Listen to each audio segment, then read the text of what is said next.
Bonjour à tous et bienvenue dans cette capsule vidéo qui a pour objectif de vous présenter les grandes étapes de la formation du charbon. Les charbons se forment dans les milieux continentaux, généralement dans des zones marécageuses.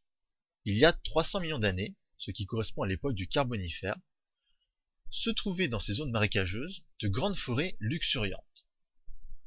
On a une biomasse abondante.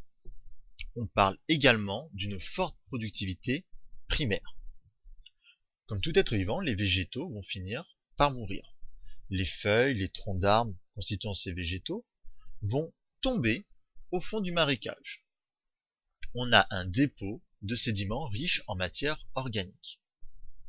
Au niveau des continents, au niveau des montagnes, on va avoir une érosion qui va amener des sédiments dits détritiques.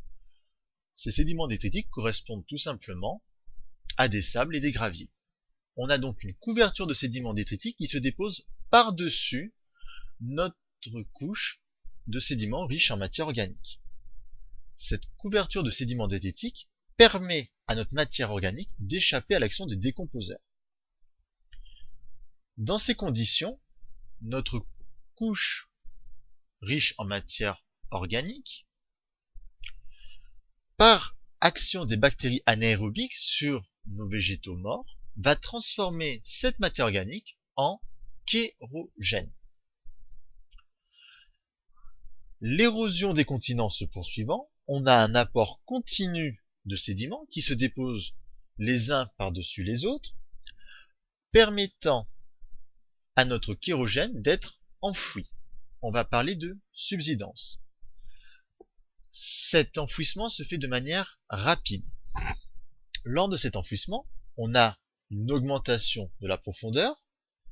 Le kérogène va subir une dégradation thermique sous l'effet de l'augmentation des températures.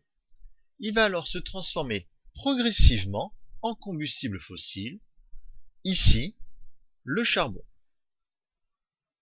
La teneur en carbone au sein de notre roche augmente.